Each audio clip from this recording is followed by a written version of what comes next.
And there's a fire that I won't slay. There's a fire but no fire brigade.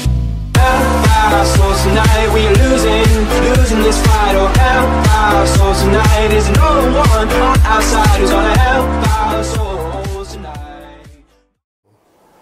근데 여기서 하나 주목할 것은 맨 마지막에 1948년 평양에서 그 아까 말씀드린 전 조선 정당 사회단체 연석회의가 열릴 때 이제 주일이 한번 있었는데 김규식 선생이 교회를 좀 가고 싶다. 그래서 이 강양욱이 그분들을 안내했는데 교회를 안내해 줬다. 그 교회가 지난 시간에 말씀드린 서문박 교회죠.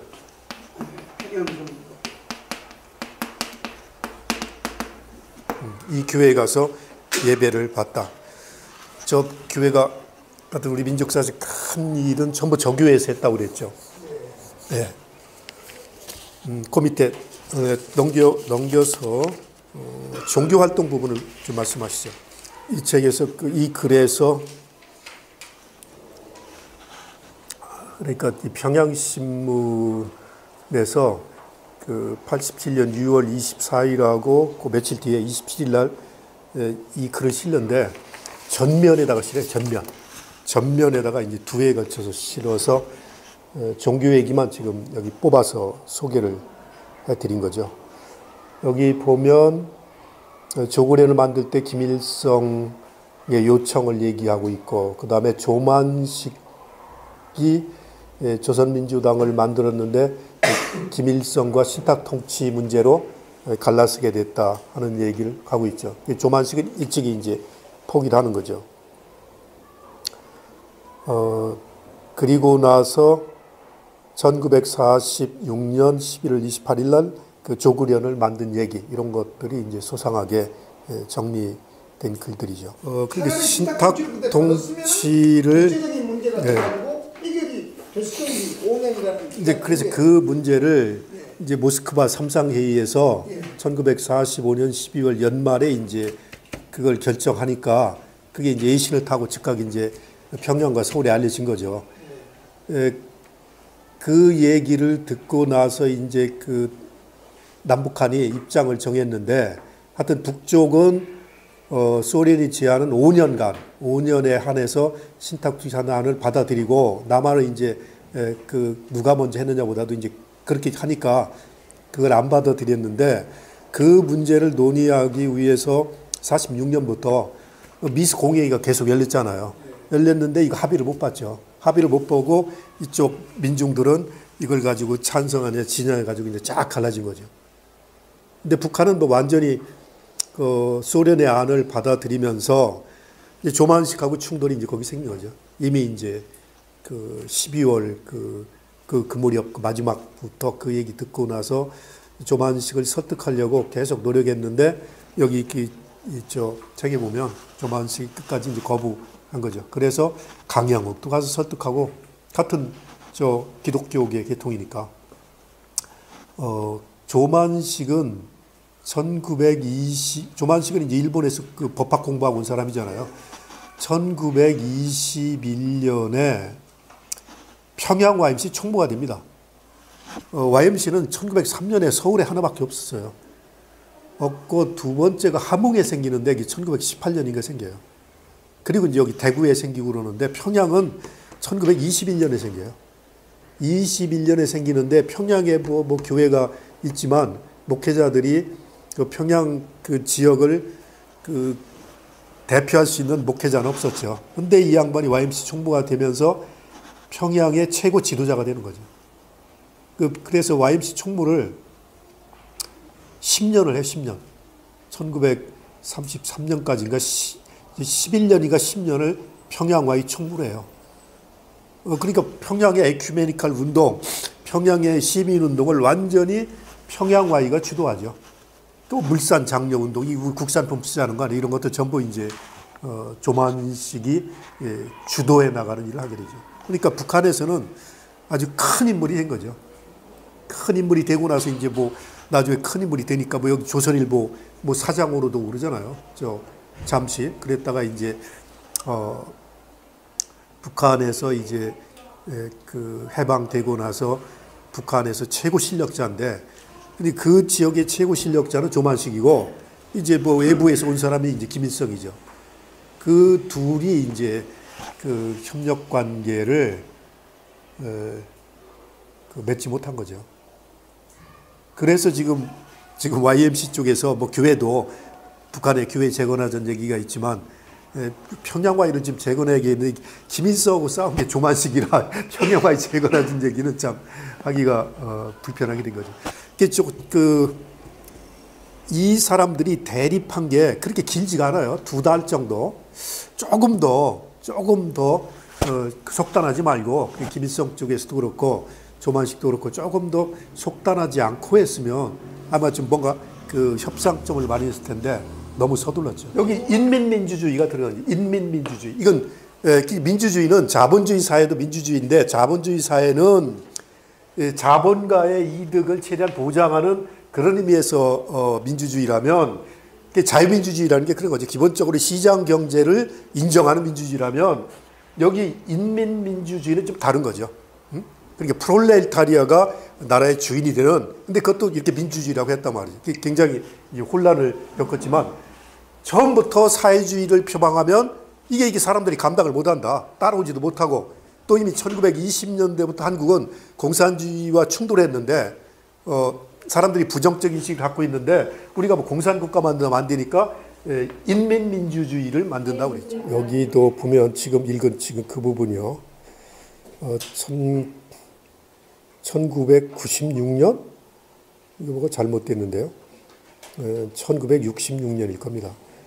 주민등록 사업을 해서 전 주민을 51개 계층으로 분류했다고 그랬는데, 그래서 뭐 기독교는 37, 불교는 38, 이게 출처를 못 찾겠어요. 이게 고태우 선생이 어느 글에서 주 없이 썼는데, 북한에 아무리 문서를 뒤져도 이게 안 나와요. 지금 이걸 그런데 전부 다른 사람도 그냥 인용하는 거죠. 근데 최초에 북한의 어떤 문서에서 이게 나왔는지는 지금 우리가 알 수가 없어요. 지금 북한 문서를 꼼꼼하게 보면 잘 모르는 것이 한두 가지가 아니에요. 그리고 이것도 사실인지 아닌지 모르는 거죠. 사실일 걸로 보는데, 하여튼 어떤 문서를 보고 이렇게 기독교는 38번으로 했는지 이런 걸 지금 찾을 길이 없다는 얘기죠. 북한 쪽에서 남한 기독교를 이해할 때는 미국식 기독교라는 게 가장 크죠. 자본주의라보다도. 그 남한 정부를 편들고 미국을 편드는 기독교다. 그걸 좀 두려워하는 거죠. 이건 고태우 선생이 여기저기에 글을 썼는데, 1993년 종교연감, 지금 안 나오고 있습니다. 서울대학교 종교학과 윤희움 교수님이 펴냈던 종교연감인데, 지금 안 나와요. 지금은 종교연감 나오는 데가 없습니다. NCC와 기독교문사하고 종교사연구 세 군데에서 종교연감을 펴냈는데, 지금 어느 곳도 종교연감을 펴내는 데가 없습니다. 자꾸 한국 기독교가 후퇴하는 모습을 그런 데서도 볼 수가 있죠. 여기는 북한 종교에 대한 전반적인 글을 쓰신 건데, 지금 숨은 신앙 공동체가 있다. 그런데 이런 것들이 몇 차례 발견이 되면서 탄압의 대상이 됐다는 얘기죠. 저기 사례가 지금 9개가 있죠. 요게 이제 북한, 이게 이제 북한에서 기독교를 박해했다는 사례입니다. 이거 말고는 사례를 우리가 입증을 못해요. 이렇게 한 10가지 정도 되는데, 이 각각의 사례에 대한 논문이 한 편도 없다는 얘기입니다. 근데 이게 거짓말은 아닐 거야, 아마. 거짓말은 아닐 것 같은데, 이게 지금 사례를 든 게 정확한지도 지금 우리가 모르는 거죠. 그 첫 번째 보세요. 사례 1. 평안북도 용천군을 중심으로 이만화 목사동이 주동이 되어 기독교인 2천여 명을 확보했다. 이 숨은 신앙 공동체는 점조직 소조 단위로 운영되어 수년간 지탱하였다. 그러나 1957년 최고인민회의 제2기 대의원 선거 시 투표용지를 투표함에 넣지 않는 방식으로 선거를 거부한 것이 단서가 되어 사얀전부의 집중수사 끝에 발각되고 말았다. 요게 이제 1950년대 북한 정부가 기독교를 탄압한 대표적인 케이스로 소개되고 있는 겁니다. 용천군에서 그 최고인민회의에 대의원을 뽑는 선거가 있었는데 선거가 끝나고 보니까 어떤 지역에서 투표 참석자는 예를 들면 100명인데 투표용지는 80장밖에 안 나온 거예요. 이게 뭐가 이상한 거 아니에요. 지금 참석자는 100명인데 투표용지 쳐보니까 80장밖에 안 되니까. 그래서 이게 뭐가 큰 문제가 있구나 하고 조사를 하다 보니까 이만화 목사가 그 신앙 공동체를 이끌고 있었는데 그 사람들에게 투표장에 안 갈 수는 없으니까 가되 하여튼 뭐 거기다 집어넣지 말고 호주머니에 넣고 오라고 한 것 같아요. 그게 이제 발견이 된 거예요. 이거는 유일하게 이 10개 케이스 중에서 이것만 김일성이 언급하는 글이 있어요. 이만화 목사 같은 놈을 왜 살려줬냐고. 그런데 그렇게 김일성이 얘기까지 했는데도 이만화 사건에 대해서 우리가 글을 쓸 수가 없는 거예요. 지금 여기 5줄밖에 쓸 수가 없어요. 그 이상의 정보 자료가 없으니까. 근데 김일성의 이걸 그러니까 이 사건은 정말 있었구나 하고 이제 알 수 있는 거죠. 김일성 전집에 1957년에서 58년까지 나온 전집이죠. 57년 10월 달부터 이만화 사건을 이제 김일성이 알고 있는데 김일성이 긴 연설을 하는데 이런 얘기를 해요. 지금 북한사에 1957년 이 사건이 있고 나서 바로 이제 이런 연설을 하는데 북한 사회를 전부 점검하는 거예요. 그런데 지금 사법기관 얘기를 하고 있어요. 우리 사법기관에서는 이른바 인권을 옹호한다는 구실 밑에 우리 당과 혁명을 반대하는 기독교 신자 리만화와 같은 적대 분자들을 석방하였고 이런 표현이 있어요. 딱 이거 하나예요. 그러니까 이만화가 선거를 기독교인들한테 하여튼 그 투표를 좀 방해한 건데 이게 이제 발견이 돼서 이만화가 체포됐는데 뭐 그 사람의 인권을 옹호한다는 이유로 이게 풀어졌다는 거예요. 북한 법원에서. 근데 이게 잘못됐다는 거야 지금. 아니 풀어줘도 우리한테 적대적이를 하는 사람들을 풀어줄 필요가 뭐가 있느냐. 이게 전부 수정주의 노선으로 가고 있다. 뭐 이렇게 인권이 중요하냐. 우리 당의 노선을 관철시키는 게 중요하지. 어떤 놈이 이만화를 풀어줬냐 이게요. 근데 그 당시 그러니까 이때만 해도 김일성 우상화가 이제 그5.25 교시가 내려질 그 무렵 아니에요. 그러니까 지금 북한 사회가 자꾸 그 전체주의 사회로 가니까 인권도 중요하다는 그룹이 있었던 것 같아요. 그 그룹에서 이만화를 풀어줬는데 김일성이 그걸 공격하는 거죠. 아니 우리 당의 노선을 방해하는 사람을 풀어주면 어떻게 하냐 이 얘기죠. 이러면서 이만화 얘기가 딱 한 번 등장해요. 그러니까 이게 분명히 잡히긴 잡힌 거예요. 여기는 기독교 신자라고 그랬는데 이제 목사라고 그랬잖아요. 그러면 이만화가 이거 해방 해방 직후에도 신학교가 있었고 일제 때 공부한 사람 같은데 그러면 평양신학원에 이게 이쪽에서 목회했으니까 용천 다 장로교니까 거기 감독이 없으니까 평양신학교에서 이만화라는 사람이 언제 졸업 맡았고 이거 따져봐야 되는 거죠. 근데 일체 그런 뭐가 없다니까 연구도 없고 그러니까 이거 하나 가지고 6.25 후로도 57년이면 어느 정도 지하교회가 됐더니 무슨 교회가 됐더니 교회가 예배 활동을 하고 있다는 거 아닙니까? 네, 하는데 이제 이 사람이 신학 공부는 언제 했느냐 따지려면 그때부터 봐야 한다는 얘기죠. 네, 그러니까 지금 막 59년에 저런 반종교 문서가 나오고 6.25 후에 종교인들이 남쪽을 지지했으니까 전부 죽이는데 지하에 들어가서 신앙운동을 하는 그룹이 있었다. 이게 숨은 공동체라는 얘기. 이게 지하교회죠, 이게. 근데 이 지하교회를 처음에 가정교회라고 불렀어요. 가정교회. 이 가정교회 전통은 북한 정부도 모르는 전통이죠. 그런데 60년대 후반에 이제 김일성 정부에 충성하면서도 이제 교회를 옛날에 열심히 나갔던 사람들한테는 아, 그냥 당신끼리 알아서 조용히 연로하신 부모들은 신앙생활 냅두라고 했던 얘기죠. 그래서 이 특사를 베풀었다. 60년대 후반에. 그래서 가정교회 전통이 그때부터는 북한 정부가 파악하는 가정교회가 생긴 거죠. 이 그룹이 80년대 리스트하는 탈북자들 얘기 들으면 68년에도 한번 막 오지로 쫓겨난 사람들 다 불러왔고, 그 다음에 80년에도 오지로 쫓겨난 사람을 불러와서 그 정부 관리하에 신앙생활을 하겠다는 거죠.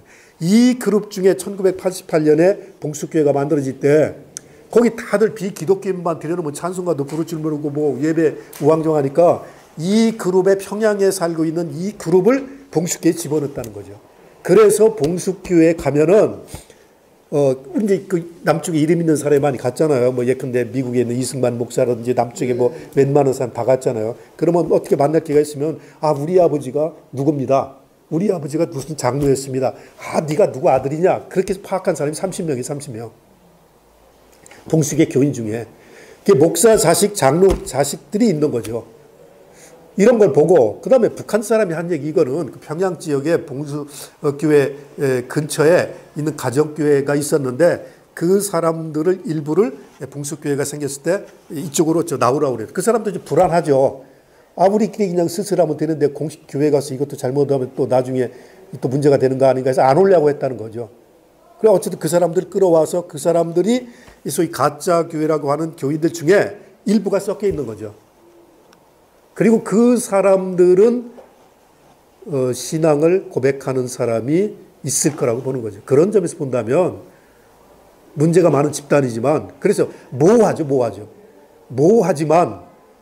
그걸 가짜라고 할 수 있겠느냐 하는 의문이 제기가 되는 거죠. 고기준, 그분이 가장 남쪽에서 인정받았던 분이죠. 고기준 목사. 그분은 가짜가 아닐 거다, 뭐 이런 식의 얘기가 있었죠. 그분도 1981년에 비엔나 회의에 참석했는데 그때 북한의 사회주의와 기독교란 그 글에서 그런 얘기를 했죠. 북한의 가정교회가 있고 뭐 몇 개가 있고 뭐 한 그런 얘기를 하면서 자기도 해방되고 나서 아니 다들 지금 남쪽으로 가는데 당신은 뭐 하냐고 그 얘기를 많이 들었다는 거예요. 자기도 월남을 할까 고심을 하다가 남아 있었다는 거죠. 그런 얘기부터 쭉 솔직하게 얘기를 많이 했죠. 예. 그러니까 지금 탄압 얘기가 지금 그거 말고 지금 몇 개가 쭉 나오죠. 다시 자료 보시면요. 이게 이제 우리는 목사로 알고 있는데, 그러면 이걸 지금 남한의 신학자가 1000명이 넘는데 이걸 따져보는 사람이 있어야 되는데 한 사람도 지금 못 따졌고, 두 번째가 1959년 박천군, 평안북도 박천군에서 애들이 찬송가를 뭐 유행하고 있다. 그 얘기를 듣고 조사해 봤더니 초등학교 교사 하나가 일요일 날 애들을 모아놓고 찬송가를 가르쳤다. 이게 발견됐다. 뭐 이게 몇 가지 있어요, 이렇게. 그런데 이건 북한 문서에 어디 등장하지 않는 거죠. 근데 어떻게 지금 이게 박해 사례로 나왔는지 모르겠어요. 물어볼 사람이 없어요, 지금 물어볼 사람이. 다만 1번은 이렇게 북한 문서에 등장한다. 그게 틀림없는 사건이죠. 나머지 전부 그런 거죠. 뭐 많은 박해가 있었을 텐데 사례로 잡은 것도 이거 뭐 이 정도밖에 안 된다. 근데 결국은 북한의 지금 다른 동유럽이나 중국과 다른 점이 6.25 전쟁이 6.25 전쟁이 없었으면은 아마 북한의 기독교가 다른 나라처럼 살아났을 가능성이 크죠. 근데 6.25 때 결정적으로 유엔군과 연합군이 북진했고 그때 북한에 있는 기독교인들이 연합군을 지지하고 환영하고 그랬죠. 결국 이제 전쟁이 끝나면서 숙청의 1순위가 된 거죠. 적을 환영했으니까. 그래서 북한 기독교가 소멸하지 않고 가늘게 그래도 남을 수 있었는데 북한 기독교를 소멸한 결정적인 사건은 6.25 때 이제 6.25와 연관되어 있다 하는 얘기죠. 거기 보면 평양 수복 때 막 태극기 들고 예. 유엔군 환영하고 거기 지금 숙청을 제가 몇 개 인용인데 181페이지 보시면요. 1950년 10월 국군과 연합군이 38선을 넘어 북진했을 때 기독교인과 천도교인을 위주로 반공적 종교인들이 연합군을 환영하거나 치환대와 유격대를 만들어 공산주의자들을 공격한 것은 잘 알려진 사실이다. 주민들 가운데는 서방 세계가 가져다 준 구출에 대해서 진심으로 감사했으며 평양행 도로에서 만난 소련들은 만세를 외쳐대며 선교사들에게 손을 흔드는 이도 있었다. 함경도 지역 기독교인들도 미군 입성을 환영했고 미군 군목과 함께 추수감사절 예배를 드렸다. 미군의 공습과 아울러 연합군의 북진과 퇴진 때 보여주었던 반공 기독교인들의 행위는 미국의 종교는 기독교이고 기독교인은 미 제국주의자의 앞잡이들이라는 인상을 남겼다. 북한의 입장에서 볼 때 적군에 대한 이런 태도는 반역 행위였다. 1951년 초 북한 정부는 이 전쟁 중이죠. 전쟁 중에 반공단체 가담 처벌에 관한 결정과 군중 심판에 관한 규정 등의 조치를 취합니다. 전쟁에서 반공단체에 가담하거나 한국군과 연합군에 협조한 사람들을 대상으로 했는데 이런 사람들은 대부분이 종교인들이었다. 그러니까 일사후퇴 때까지는 대부분이 월남했는데 북쪽에 남아있던 사람들도 전쟁이 끝나가면서 이제 본격적으로 숙청의 대상이 됐다. 이 상황이 가정교회 탄생의 배경이 됐다는 얘기입니다. 1950년대 이후 종교탄압 상황에서 기독교의 존속을 보여주는 것은 이런 가정교회뿐이었다. 그러니까 가정교회는 50년대 이후 오늘날까지 지속적으로 남아있다는 얘기입니다. 그런데 북한의 종교 정책을 중심으로 보면 이 가정교회도 인정을 않는 거죠. 지금 가정교회가 있다고 하는 건 전부 가짜다 이렇게 보는데 이 지금 그런 탄압 상황 속에서 북한 종교인들이 어떻게 신앙을 유지했는가, 어떤 신앙 경험을 했는가에 주목하면 이 가정교회를 통해서 가느다랗게 신앙생활을 존속시켰다 하는 것들을 보여준다. 이렇게 연구 방법의 이제 차이죠. 자, 북에서 가정교회 등장과 존속에 대해 이야기한 사람들은 월남자, 이건 평남 사람인데 중화업교회 목사라고 되어 있죠. 이분이 이제 1952년에 월남했어요. 그러니까 그때까지도 월남한 사람이 있었는데 월남해서 이제 이 사람이 그 부산에서 기자회견을 했는데 강의를 했는데 그 기독 공부해 놨어요. 지금 북한은 그 전쟁으로 모든 게 다 무너지고 예배당도 없고 집도 없고 뭐 교인도 뭐 장로 목사 다 없다. 다 월남했고 다 죽었고 유일하게 청년들이 몇 사람씩 길거리에서 안 보이는 데서 손잡고 주일날 기도하는 것밖에 없다. 그게 이제 가정교회 출발이죠. 이렇게 가정교회가 전쟁 중에 탄생했다는 걸 월남자 하나가 이제 그 증언을 하는 거죠. 그게 이제 그 유사연 목사고요. 탈북자, 이 사람은 가명인데요. 노동당 간부였는데 그 70년대 탈북한 사람인데 지금 이 가정교회를 가끔 정부가 인정해줬다 하는 글을 쓴 사람이죠. 그 다음에 1970년대 후반에 뉴질랜드 감리교 목사하면서 WCC에 일했던 사람인데 도널드 볼이라고 하는 사람인데 이 사람이 1978년인가에 국제 주체 사상 세미나에 참석하러 평양을 갑니다. 이때 갔다가 황장엽을 만나는데 황장엽이 자기가 목사고 그렇다 그러니까 그 불교나 기독교의 인간관과 주체 사상의 인간관을 내가 한번 비교해 보고 싶다 하는 얘기를 했다는 거예요, 이게. 황장엽을 만난 거예요, 처음으로. 그러면 그때 가서 북한의 가정교회가 몇천 명이 있다는 얘기를 이제 도널드 보리가 듣고 이걸 뉴질랜드 돌아가서 WCC 총무에게 편지를 씁니다. 그리고 이제 WCC 해보에 이제 그 자기 방문기를 싣죠. 그 다음에 북한 교회 지도자 고기준은 1981년 비엔나 회의에서 북한 교회 상황을 얘기하죠. 등 다양했다. 평양 대폭격을 목격하고 1952년 7월 12일 탈출 월남한 유사연 목사는 1952년 9월 8일 부산에서 열린 북한 실정 보고 모임에서 교회 형태의 신앙생활은 이미 사라졌고 장로나 집사들 중에서 서로 통할 수 있는 5, 6명 동지들이 사사로이 모여 눈물의 기도를 하는 정도라고 밝혔다. 이것이 이른바 가정교회의 첫 모습인데 이에 관해서는 조선그리스도연맹 고기준 목사도 비엔나에서 열린 통일회의에서 전쟁이 나자 기독교인들 다수가 월남하고 남은 교인들은 초대교회와 같이 교인들 중의 집을 예배 처소로 정하여 비공개적으로 신앙생활을 하였다고 밝힌 바 있다. 자, 그렇게 해서 이제 그 가정교회 전통이 지속되면서 전통적인 서구식 그 교회 건물 중심의 신앙생활 없어졌지만 새로운 형태의 변형된 형태의 가정교회를 통해서 신앙이 존속하고 있다는 얘기죠. 1960년대 전후의 비공개적인 신앙생활 모습은 기독교인들의 박해 소식과 반종교 문서의 기독교 언급에서도 확인할 수 있다. 제2차 최고인민회의 대의원 선거를 거부한 평북 용천군의 이만화 목사 사건, 평북 박천군에서 인민학교 교원이 일요일에 자기 집에서 아이들에게 찬송가를 가르친 사건, 이게 그 각주 24번 보면 북한 총남이라고 하는 책에 등장해요. 68년에. 그러니까 이런 정보를 당시 정부가 어떻게 파악했는지 모르겠는데, 그래서 우리가 이런 걸 몇 가지 박해 사건의 예로 드는 거죠. 또 원산 철도공장의 십자가 사건은 신앙인들의 존재를 보여주는 몇 가지 사건들이었다.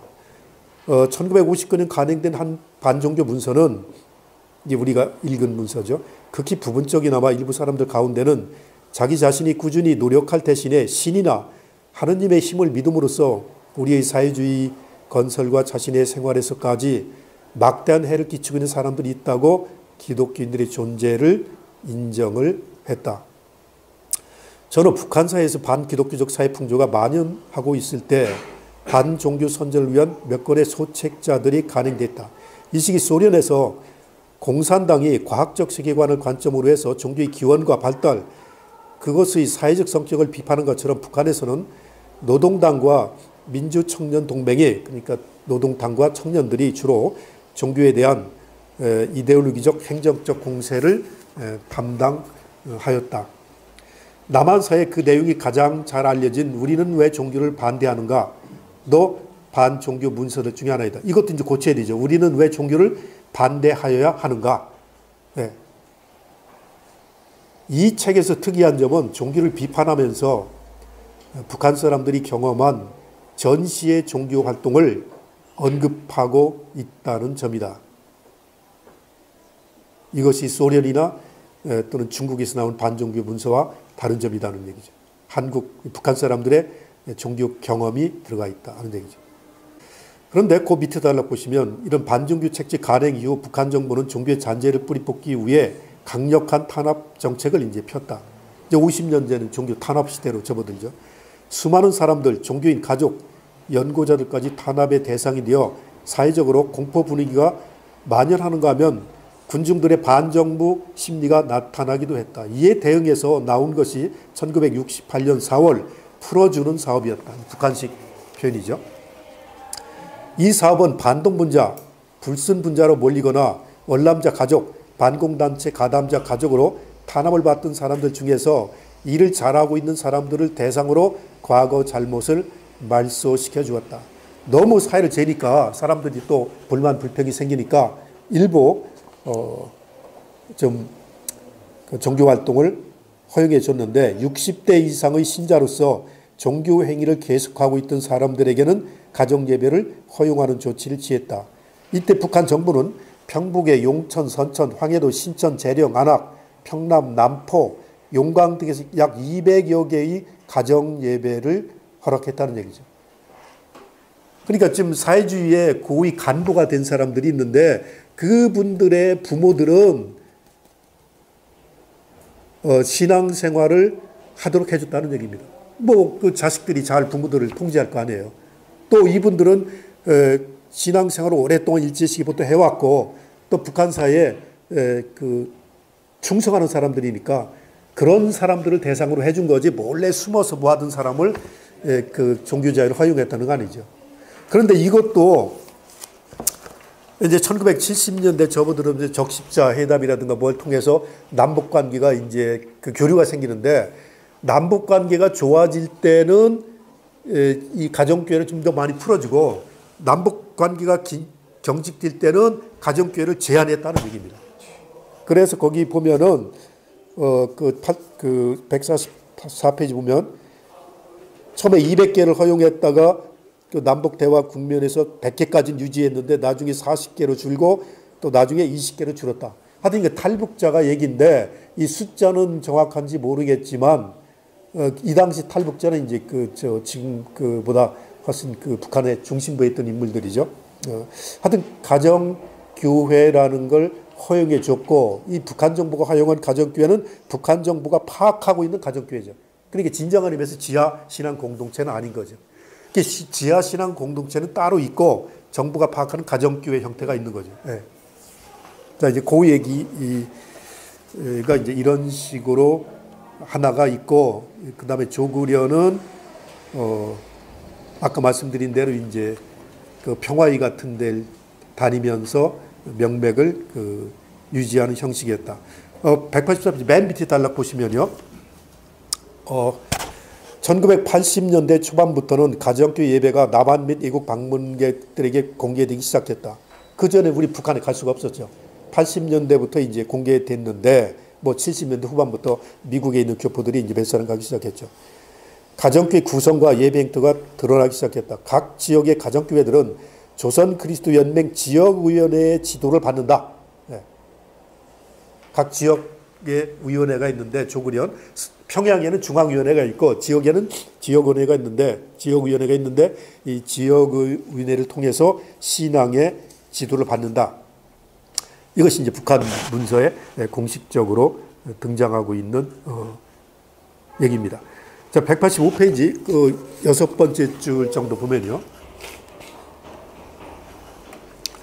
이것이 1950년대 이후 기독교 존속의 형태인데 기독교의 존속은 국가의 종교 정책에서 눈을 돌려 신자들의 종교 경험에 주목할 때 발견한다.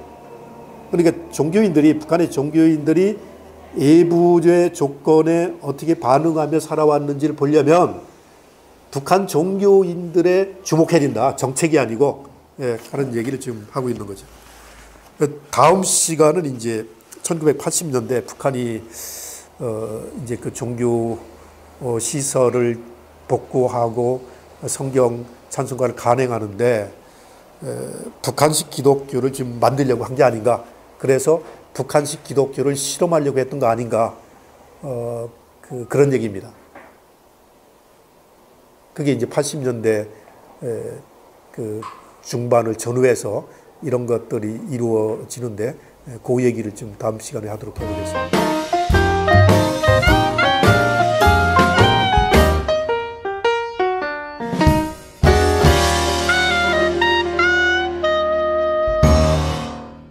그렇게 하니까 그걸 안 받아들였는데 그 문제를 논의하기 위해서 46년부터 미스 공회의가 계속 열렸잖아요. 열렸는데 이거 합의를 못 봤죠. 합의를 못 보고 이쪽 민중들은 이걸 가지고 찬성하냐 진영해가지고 이제 쫙 갈라진 거죠. 근데 북한은 뭐 완전히 그 소련의 안을 받아들이면서 이제 조만식하고 충돌이 이제 거기 생긴 거죠. 이미 이제 그 12월 그 무렵 그 마지막부터 그 얘기 듣고 나서 조만식을 설득하려고 계속 노력했는데 여기 책에 보면 조만식이 끝까지 이제 거부한 거죠. 그래서 강양욱도 가서 설득하고 같은 기독교계 계통이니까 조만식은 조만식은 이제 일본에서 그 법학 공부하고 온 사람이잖아요. 1921년에 평양 YMC 총무가 됩니다. YMC는 1903년에 서울에 하나밖에 없었어요. 없고 두 번째가 함흥에 생기는데 이게 1918년인가 생겨요. 그리고 이제 여기 대구에 생기고 그러는데 평양은 1921년에 생겨요. 21년에 생기는데 평양에 뭐 교회가 있지만 목회자들이 그 평양 그 지역을 그 대표할 수 있는 목회자는 없었죠. 근데 이 양반이 YMC 총무가 되면서 평양의 최고 지도자가 되는 거죠. 그래서 YMC 총무를 10년을 해, 10년. 1933년까지인가 11년인가 10년을 평양 Y 총무를 해요. 그러니까 평양의 에큐메니칼 운동, 평양의 시민 운동을 완전히 평양와이가 주도하죠. 또 물산 장려 운동, 이 국산품 쓰자는 거 아니에요. 이런 것도 전부 이제 조만식이 주도해 나가는 일을 하게 되죠. 그러니까 북한에서는 아주 큰 인물이 된 거죠. 큰 인물이 되고 나서 이제 뭐 나중에 큰 인물이 되니까 뭐 여기 조선일보 뭐 사장으로도 오르잖아요. 잠시 그랬다가 이제 북한에서 이제 그 해방되고 나서 북한에서 최고 실력자인데, 근데 그 지역의 최고 실력자는 조만식이고 이제 뭐 외부에서 온 사람이 이제 김일성이죠. 그 둘이 이제 그 협력 관계를 맺지 못한 거죠. 그래서 지금 YMC 쪽에서 뭐 교회도 북한의 교회 재건하자는 얘기가 있지만 평양와이를 지금 재건하기에는 김일성하고 싸운 게 조만식이라 평양와이 재건하자는 얘기는 참 하기가 불편하게 된 거죠. 하고 종교사회는 세 군데에서 종교연감을 펴냈는데 지금 어느 곳도 종교연감을 펴내는 데가 없습니다. 자꾸 한국 기독교가 후퇴하는 모습을 그런 데서도 볼 수가 있죠. 여기는 북한 종교에 대한 전반적인 글을 쓰신 건데, 지금 숨은 신앙 공동체가 있다. 그런데 이런 것들이 몇 차례 발견이 되면서 탄압의 대상이 됐다는 얘기죠. 저기 사례가 지금 9개가 있죠. 요게 이제 이게 이제 북한에서 기독교를 박해했다는 사례입니다. 이거 말고는 사례를 우리가 입증을 못해요. 이렇게 한 10가지 정도 되는데 이 각각의 사례에 대한 논문이 한 편도 없다는 얘기입니다. 근데 이게 거짓말은 아닐 거야, 아마. 거짓말은 아닐 것 같은데 이게 지금 사례를 든 게 정확한지도 지금 우리가 모르는 거죠. 그 첫 번째 보세요. 사례 1. 평안북도 용천군을 중심으로 이만화 목사동이 주동이 되어 기독교인 2천여 명을 확보했다. 이 숨은 신앙 공동체는 점조직 소조 단위로 운영되어 수년간 지탱하였다. 그러나 1957년 최고인민회의 제2기 대의원 선거 시 투표용지를 투표함에 넣지 않는 방식으로 선거를 거부한 것이 단서가 되어 사회안전부의 집중수사 끝에 발각되고 말았다. 요게 이제 1950년대 북한 정부가 기독교를 탄압한 대표적인 케이스로 소개되고 있는 겁니다. 용천군에서 그 최고인민회의에 대의원을 뽑는 선거가 있었는데 선거가 끝나고 보니까 어떤 지역에서 투표 참석자는 예를 들면 100명인데 투표용지는 80장밖에 안 나온 거예요. 이게 뭐가 이상한 거 아니에요. 지금 참석자는 100명인데 투표용지 쳐보니까 80장밖에 안 되니까. 그래서 이게 뭐가 큰 문제가 있구나 하고 조사를 하다 보니까 이만화 목사가 그 신앙 공동체를 이끌고 있었는데 그 사람들에게 투표장에 안 갈 수는 없으니까 가되 하여튼 뭐 거기다 집어넣지 말고 호주머니에 넣고 오라고 한 것 같아요. 그게 이제 발견이 돼요.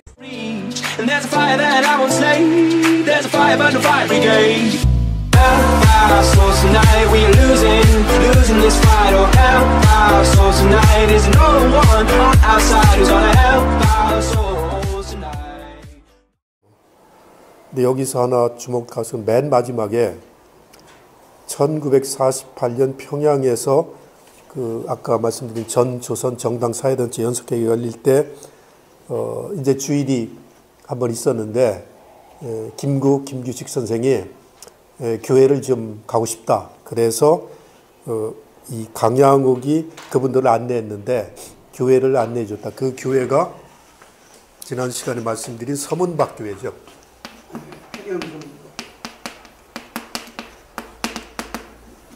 이 교회에 가서 예배를 받다. 저 교회가 하여튼 우리 민족사에서 큰 일은 전부 저 교회에서 했다고 그랬죠. 네. 그 밑에 넘겨서 종교활동 부분을 좀 말씀하시죠. 이 책에서 이 글에서 그러니까 이 평양신문에서 그 87년 6월 24일하고 그 며칠 뒤에 27일 날 이 글을 실는데 전면에다가 실어요. 전면에다가 이제 두 회에 걸쳐서 실어서 종교 얘기만 지금 여기 뽑아서 소개를 해드린 거죠. 여기 보면 조국련을 만들 때 김일성의 요청을 얘기하고 있고, 그 다음에 조만식이 조선민주당을 만들었는데 김일성과 신탁통치 문제로 갈라서게 됐다 하는 얘기를 하고 있죠. 조만식은 일찍이 이제 포기를 하는 거죠. 그리고 나서 1946년 11월 28일 날 그 조국련을 만든 얘기, 이런 것들이 이제 소상하게 정리된 글들이죠. 그리고 신탁통치를 구체적인 문제가 아니고 해결이 됐을 5년이라는 이제 그래서 그 문제를 이제 모스크바 삼상회의에서 1945년 12월 연말에 이제 그걸 결정하니까 그게 이제 외신을 타고 즉각 이제 평양과 서울에 알려진 거죠. 그 얘기를 듣고 나서 이제 그 남북한이 입장을 정했는데, 하여튼 북쪽은 소련이 제안은 5년에 한해서 신탁투자안을 받아들이고, 남한은 이제 그 누가 먼저 했느냐보다도 이제 된 거예요. 이거는 유일하게 이 10개 케이스 중에서 이것만 김일성이 언급하는 글이 있어요. 이만화 목사 같은 놈을 왜 살려줬냐고. 그런데 그렇게 김일성이 얘기까지 했는데도 이만화 사건에 대해서 우리가 글을 쓸 수가 없는 거예요. 지금 여기 5줄밖에 쓸 수가 없어요. 그 이상의 정보 자료가 없으니까. 근데 김일성의 이걸, 그러니까 이 사건은 정말 있었구나 하고 이제 알 수 있는 거죠. 김일성 전집에 1957년에서 58년까지 나온 전집이죠. 57년 10월 달부터 이만화 사건을 이제 김일성이 알고 있는데, 김일성이 긴 연설을 하는데 이런 얘기를 해요. 지금 북한사에 1957년 이 사건이 있고 나서 바로 이제 이런 연설을 하는데, 북한사회를 전부 점검하는 거예요. 그런데 지금 사법기관 얘기를 하고 있어요. 우리 사법기관에서는 이른바 인권을 옹호한다는 구실 밑에 우리 당과 혁명을 반대하는 기독교 신자 리만화와 같은 적대 분자들을 속방하였고, 이런 표현이 있어요. 딱 이거 하나예요. 그러니까 이만화가 선거를 기독교인들한테 하여튼 그 투표를 좀 방해한 건데, 이게 이제 발견이 돼서 이만화가 체포됐는데, 뭐 그 사람의 인권을 옹호한다는 이유로 이게 풀어졌다는 거예요. 북한 법원에서. 근데 이게 잘못됐다는 거야, 지금. 아니, 풀어줘도 우리한테 적대적이를 하는 사람들을 풀어줄 필요가 뭐가 있느냐. 이게 전부 수정주의 노선으로 가고 있다. 뭐 이렇게 인권이 중요하냐. 우리 당의 노선을 관철시키는 게 중요하지. 어떤 놈이 이만화를 풀어줬냐, 이게요. 근데 그 당시, 그러니까 이때만 해도 김일성 우상화가 이제 오이오 교시가 내리지 그 무렵 안에요. 그러니까 지금 북한 사회가 자꾸 그 전체주의 사회로 가니까 인권도 중요하다는 그룹이 있었던 것 같아요. 그 그룹에서 이만화를 풀어줬는데 김일성이 그걸 공격하는 거죠. 아니, 우리 당의 노선을 방해하는 사람을 풀어주면 어떻게 하냐, 이 얘기죠. 이러면서 이만화 얘기가 딱 한 번 등장해요. 그러니까 이게 분명히 잡히긴 잡힌 거예요. 여기는 기독교 신자라고 그랬는데 이제 목사라고 그랬잖아요. 그러면 이만화가 이거 해방 해방 직후에도 신학교가 있었고 일제 때 공부한 사람 같은데, 그러면 평양신학원에 이게 이 사람들이 대립한 게 그렇게 길지가 않아요. 2달 정도. 조금 더 속단하지 말고, 김일성 쪽에서도 그렇고 조만식도 그렇고 조금 더 속단하지 않고 했으면 아마 좀 뭔가 그 협상점을 마련했을 텐데 너무 서둘렀죠. 여기 인민민주주의가 들어가요. 인민민주주의. 이건 민주주의는 자본주의 사회도 민주주의인데, 자본주의 사회는 자본가의 이득을 최대한 보장하는 그런 의미에서 민주주의라면, 자유민주주의라는 게 그런 거죠. 기본적으로 시장 경제를 인정하는 민주주의라면, 여기 인민민주주의는 좀 다른 거죠. 그러니까 프롤레타리아가 나라의 주인이 되는, 근데 그것도 이렇게 민주주의라고 했단 말이죠. 굉장히 혼란을 겪었지만 처음부터 사회주의를 표방하면 이게 사람들이 감당을 못한다. 따라오지도 못하고, 또 이미 1920년대부터 한국은 공산주의와 충돌했는데 사람들이 부정적인 인식을 갖고 있는데 우리가 뭐 공산국가 만드니까 인민민주주의를 만든다고 그랬죠. 여기도 보면 지금 읽은 그 부분이요. 1996년? 이거 뭐가 잘못됐는데요. 1966년일 겁니다. 주민등록 사업을 해서 전 주민을 51개 계층으로 분류했다고 그랬는데, 그래서 뭐 기독교는 37, 불교는 38, 이게 출처를 못 찾겠어요. 이 고태우 선생이 어느 글에서 주 없이 썼는데 북한에 아무리 문서를 뒤져도 이게 안 나와요. 지금 이걸 그런데 전부 다른 사람도 그냥 인용하는 거죠. 근데 최초에 북한의 어떤 문서에서 이게 나왔는지는 지금 우리가 알 수가 없어요. 지금 북한 문서를 꼼꼼하게 보면 잘 모르는 것이 한두 가지가 아니에요. 그리고 이것도 사실인지 아닌지 모르는 거죠. 사실일 걸로 보는데 하여튼 어떤 문서를 보고 이렇게 기독교는 38번으로 했는지 이런 걸 지금 찾을 길이 없다는 거죠. 북한 쪽에서 남한 기독교를 이해할 때는 미국식 기독교라는 게 가장 크죠. 자본주의라보다도. 그 남한 정부를 편들고 미국을 편드는 기독교다. 그걸 좀 두려워하는 거죠. 이건 고태우 선생이 여기저기에 글을 썼는데 1993년 종교연감, 지금 안 나오고 있습니다. 서울대학교 종교학과 윤희움 교수님이 펴냈던 종교연감인데 지금 안 나와요. 지금은 종교연감 나오는 데가 없습니다. NCC와 기독교문